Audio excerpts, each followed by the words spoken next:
Hi there, it's Carl Allen back with you for your daily bite-sized deal-making tip, deal-making strategy. So one of the questions I get asked a lot is, why do we have a range of $500,000 to $5 million for target LBOs, for target deals, for target businesses to buy?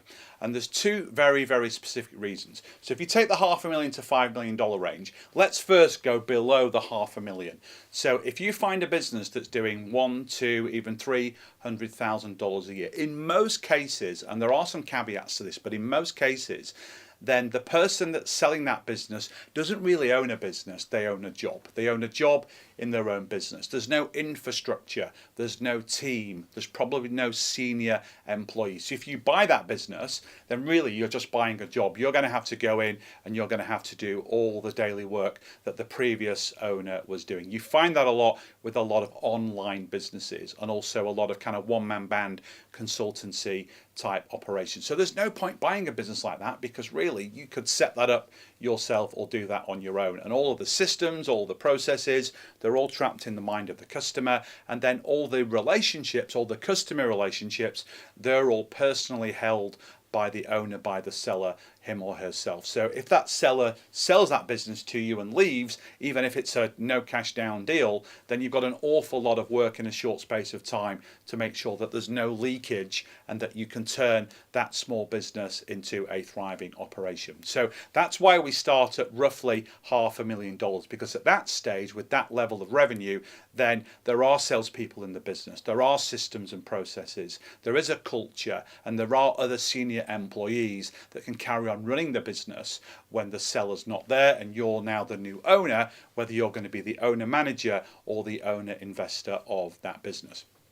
And then when you go above 5 million, then the ratio changes significantly between the amount of businesses that sell. So in the sub $500,000 a year range, virtually none of those businesses sell. 1 in 40 to 1 in 60 of those businesses. When you go in the $500,000 to $5 million range, which is our sweet spot, then you're at kind of 1 in 12, 1 in 13 of those businesses naturally sell. So the rest, the 11 or 12 out of 13, that's our target market. When you go above $5 million in revenues and around $1 million in EBITDA, which is profit or free cash flow that the business generates, then those businesses become highly, highly attractive to trade buyers. Now in the kind of 5 to 10 range, you will still find business owners that don't want to sell to trade. They don't want their business to be destroyed, relocated, employees to be let go. I've bought businesses in the $5 to $10 million range. The largest LBO that I've ever done personally, where I bought it myself,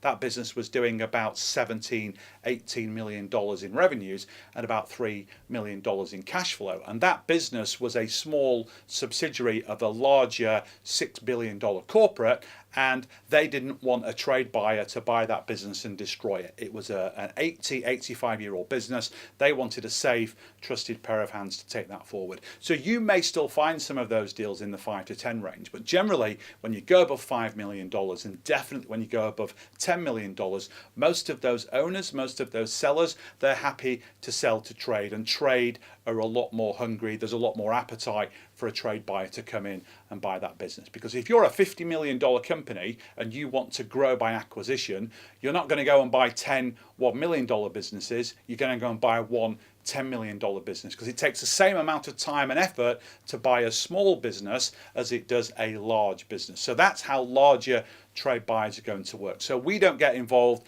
in any of those larger deals. We're focusing on the kind of $500,000 to $5 million range, sometimes up to 10, depending on country, location, sector, all those different things. So that's my bite-sized nugget. That's my bite-sized deal-making tip for you today. I will see you on the next video. And until then, bye for now.